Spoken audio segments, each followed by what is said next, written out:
The brass band was still playing when the first scream cut through the music. Bright flags waved in the August sun. Children clutched dripping cones of ice cream, and rows of folding chairs leaned under the weight of old neighbors come to see their town's parade. But all of it fell apart when the shepherd mix tore free of his rope. He didn't bolt with the frantic zigzag of a frightened animal. He lunged forward with the certainty of something pulling him head low, ears flat, tail stiff like an arrow. People turned in confusion, some laughing, some gasping. But one man in the crowd did not move at all. His name was Harris, a retired fire captain whose left hand still curled weakly from an old burn. He watched the dog run not toward the wide street but straight between the floats, slipping under a painted wagon wheel, scattering candy wrappers as if he knew the path better than the people who had built it. Harris had seen dogs panic at noise before, yet there was no panic in this one's stride. It was not flight, it was intent. The handler shouted, stumbled after him, but the leash dragged empty in the dust. A child cried that the dog had ruined the show, though the girl's grandmother hushed her with a hand and a whisper, as if sensing something heavier beneath the disruption. For Harris, the sound of the brass band blurred into a hollow drone. He remembered a call from years ago, when a mutt had broken through smoke before any man could, as though animals carried a kind of compass men forgot. The shepherd ran past the mayor's convertible, where balloons tugged at their strings, and headed toward the narrow alley that bent behind the old library. Harris stood then, though he felt the stiffness in his knees, and followed without knowing why. Around him voices rose with bewilderment, laughter turning to sharp commands, but none dared chase hard. Only Harris, moving slower but steady, trailed. The streak of gray fur and white paws dotted in that alley. Sunlight thinned into shade. The air smelled of mildew, of water seeping from somewhere unseen. The dog stopped only once, paw raised, head tilted as if catching a note no human could hear. Harris stopped too, his chest tight, a whisper of dread crawling back into his memory, of sirens and smoke. The shepherd gave one bark, not playful, not warning, but urgent, and then vanished down the bend. Swallowed by silence, the parade music swelled behind them, distant now, but the alley held only stillness. Harris stood alone with the echo of that bark and the unsettling certainty that the dog had not broken free at all. It had been called, the dog had vanished around the bend, swallowed by the hush of the alley. Harris stepped forward slowly, his boots dragging against grit and damp stone, each breath marked by a weight he could not name. The sun behind him cut only halfway down the narrow passage, leaving the far end in a thick shadow that seemed to breathe. He hesitated, the air cool against his face, carrying a faint trace of water and rust. Somewhere deeper in the alley, the shepherd barked again, sharp, commanding, a sound that lifted the hair on Harris's neck. It was not the bark of panic, it was a call. He followed, his hand brushing the brick wall for balance, its surface flaking in red dust that clung to his palm. The smell of rot grew stronger, layered with something metallic, and Harris felt a pulse of memory, the taste of smoke in his lungs years ago, the moment he had pushed past fear because lives had waited in the dark. Now, the same old urge stirred, pulling him after the dog, though his body begged him to stop. He was no longer a captain, no longer a rescuer, just a man past his prime, chasing a stray into silence. The alley widened suddenly, opening to the fenced edge of a lot where weeds grew high against a chain-link barrier. The dog was there, pressed low against the ground, muscles taut, eyes fixed through a gap in the fence. Harris approached cautiously, scanning where the animal stared. At first he saw only shadow and clutter, a pile of abandoned crates, a broken pallet, a shallow depression in the dirt. Then the light shifted, and the shape within the hollow took form. A bicycle twisted on its side, its frame bent, and beside it something still. Harris froze. The shepherd turned his head back once, meeting Harris's eyes with a look that was neither plea nor defiance, but expectation. The dog barked again, this time low, insistent, his body quivering with urgency. Harris stepped forward, his knees trembling as he peered through the fence. He saw what lay beneath the tangle of weeds, the small form of a boy, unmoving, one arm stretched toward the bicycle, his face pale beneath streaks of dirt. The air thickened in Harris's chest. For a moment, all he could hear was the distant pulse of the parade, music dulled to a ghost of brass and drums. His hand reached for the fence instinctively, fingers curling around cold metal. The shepherd clawed at the earth, forcing his way under the bottom rail, disappearing into the lot with a grunt. Harris watched as the dog nosed at the boy's shoulder, nudging him, whining softly now, a sound that cracked the silence open like glass. Something in Harris shifted. He had seen too many children lifted from wreckage, too many faces that never opened their eyes again. He shook the fence, searching for an opening, his old strength failing him against the rusted steel. The shepherd pawed and barked again, a strange blend of command and comfort. Harris pulled harder, the metal rattling until a section near the corner bent inward with a groan. He pushed his frame through, scraping his arm, ignoring the sting inside. The air was cooler, shadows gathering against the broken boards of an abandoned shed. Harris dropped to his knees beside the boy. His fingers trembled as he pressed two against the child's neck. His breath caught in his throat until he felt it faint, unsteady, but there, a pulse. The shepherd sat back on his haunches, panting, eyes fixed on Harris as though waiting for him to act. Harris leaned closer, hearing the boy's shallow breaths, uneven and ragged. He noticed the bruises on the legs, the torn fabric of the shirt, the dirt under his nails as if he had clawed at the ground. 1,000 questions pressed into Harris's mind. How long had the boy been here? What had happened? Why had no one noticed? Yet none mattered more than the fragile rise and fall of the chest before him. The parade still roared faintly in the distance, a world unaware of the stillness inside this forgotten lot. Harris felt the tremor in his own body, a reminder of age and failure, but the shepherd's presence steadied him. The dog circled once, then lay beside the boy, pressing its flank against him, offering warmth. Harris reached for his phone, but his hands shook too much to dial. He swallowed hard, forcing himself to breathe slowly, to steady the tremor. From the shed came a noise, a faint thud, like something shifting in the dark. Harris froze, eyes lifting toward the half-collapsed door. The shepherd's ears pricked sharply, body tightening, a growl rolling low from his chest. Harris held his breath, listening. Another sound followed, a soft scrape, then silence. He placed a hand lightly on the boy's arm, as though to promise he would not move away, and kept his gaze fixed on the shed. The dog rose, muscles taut, gaze fixed forward. Harris felt the air change, the weight of something unseen pressing closer. The boy stirred faintly, a weak moan escaping his lips, but Harris's attention was locked on that dark doorway.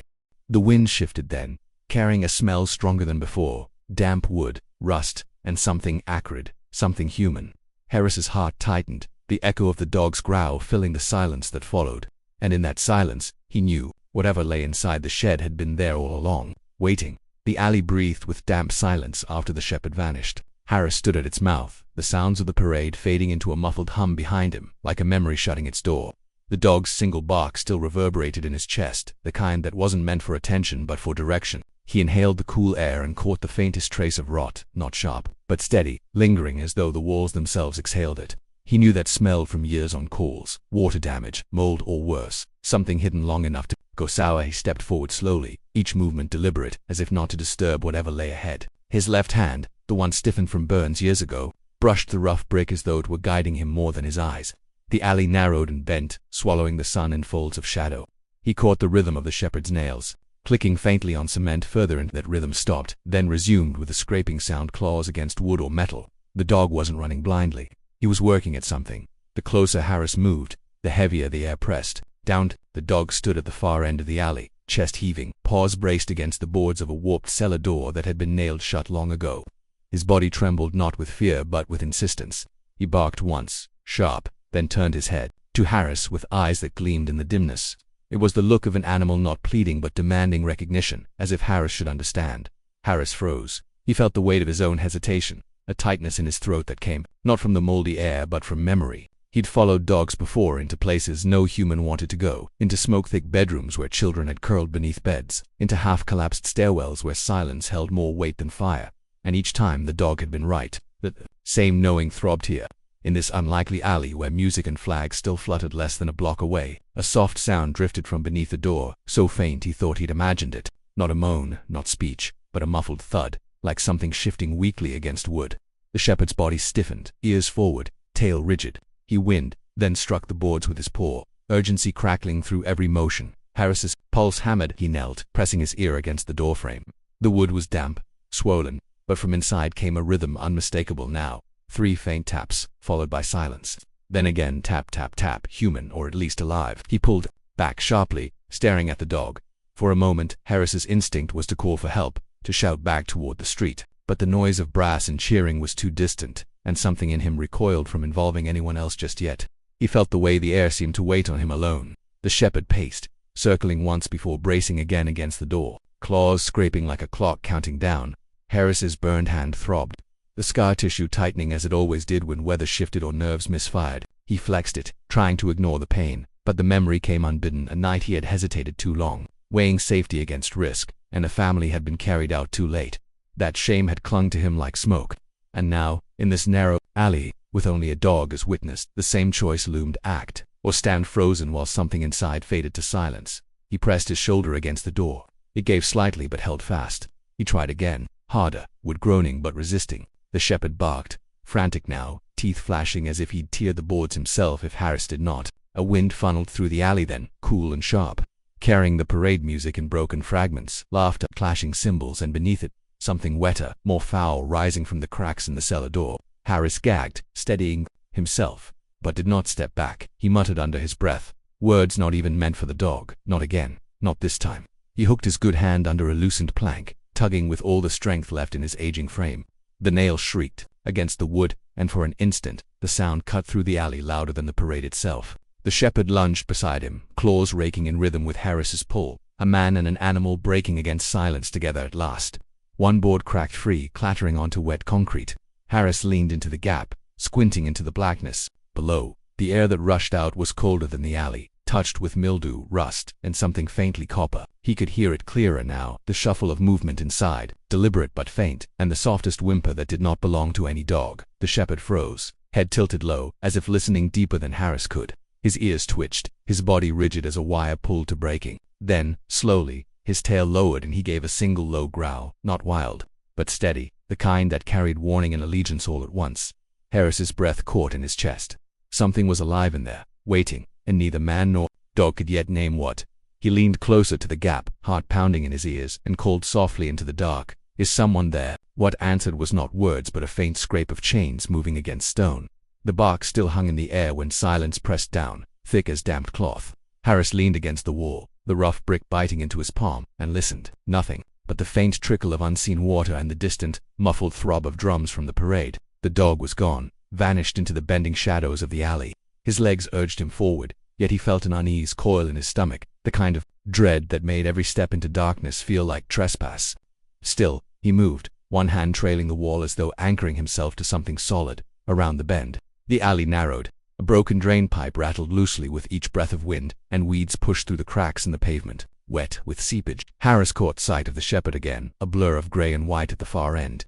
Stopped still, body rigid, muzzle pressed low to the ground. The animal's stance was unmistakable. Not confusion, not fear, but focus. Whatever had drawn it here was close. Harris slowed, his boots crunching over glass that glittered faintly like ice in the half-light. He thought of how many times he'd walked into rooms filled with fire's roar, knowing something waited but never knowing what. This quiet felt worse. The shepherd lifted its head and gave another bark, sharp and guttural. It wasn't calling for help, it was declaring discovery. Then the dog's tail stiffened, and it pawed at a sheet of plywood leaned against the wall. Harris froze.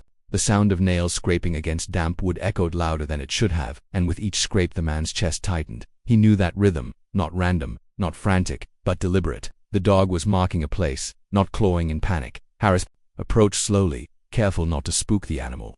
His knees creaked as he crouched beside it. The dog flicked its eyes toward him, amber glint catching the thin strip of light overhead, before returning its nose to the wood. Something lay behind it. Harris pressed a hand against the board. The surface felt swollen, heavy with damp. He pushed once, and it shifted, scraping the pavement with a hollow groan.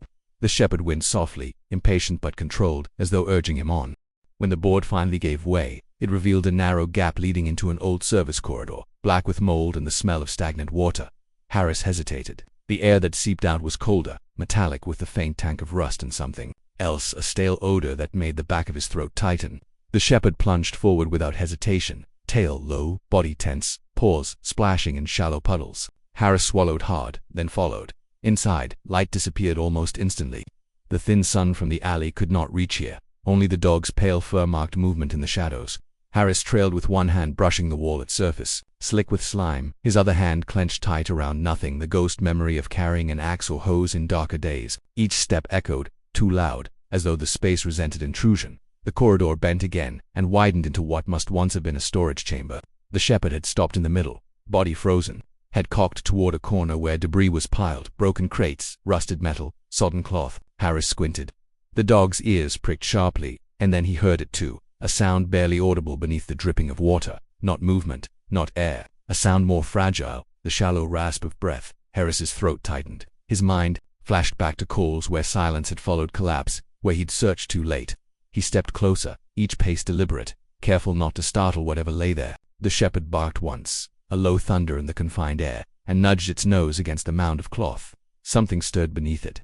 The pile shifted, and from beneath the layers, a pale hand emerged, trembling faintly. Harris dropped to his knees. God. The word left him more as breath than voice. The shepherd backed slightly, giving space, eyes wide but steady. Harris pulled at the fabric, a tattered blanket, filthy, soaked, and uncovered the face of a girl no older than 12. Her lips were cracked, her skin pale, but her eyes flickered open at the shift of light.